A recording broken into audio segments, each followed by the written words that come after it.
खडकपूर्णा जलाशयातील रेती तस्करीचा मुद्दा घेऊन सिंदखेड राजा येथील उपविभागीय कार्यालयात रेती फेकून आंदोलन केल्यानंतर पुन्हा एकदा नव्या आंदोलनाच्या तयारीत असतानाच पोलिसांनी युवा सेनेचे उपजिल्हा प्रमुख तथा इसरूळ ग्रामपंचायतचे माजी सरपंच संतोष भुतेकर यांना चिखली येथून ताब्यात घेतले।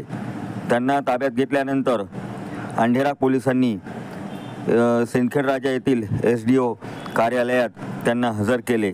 सर्व ताकदीनिशी प्रशासनाने सर्जिकल स्ट्राईक करून या खडकपूर्णा जलाशयातील वाळू तस्करीला कायमस्वरूपी वेसन घालण्याचा निश्चय संतोष भुतेकर यांच्याशी झालेल्या चर्चेच्या अंती केला आणि खरोखरच या निर्णयावर प्रशासन अंमलबजावणी करणार काय याकडे मात्र जिल्ह्यातील जनतेचे लक्ष लागले आहे। या होणाऱ्या सर्जिकल स्ट्राईकमध्ये जलाशयातून वाळूची तस्करी करणाऱ्या बोटी उद्ध्वस्त करण्याचा निर्णय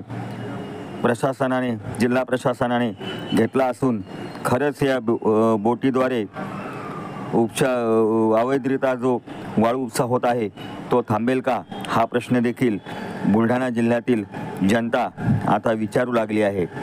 या सर्व प्रश्नांची उत्तरे संतोष भुतेकर यांच्या आंदोलनाचे फलित हे सर्व काही जिल्हा प्रशासनाच्या सर्जिकल स्ट्राईकच्या होण्या न होण्यावर अवलंबून आहे। त्यामुळे खरोखरच खडकपूर्णा जलाशयातून होणाऱ्या या अवैध वाळू तस्करीला कायमचा लगाम घालण्यासाठी तातडीने आणि प्रभावीपणे सर्जिकल स्ट्राईक करणार काय याकडे बुलढाणा जिल्ह्यातील जनता औत्सुक्याने पाहत आहे। MH28 news live Chikhli.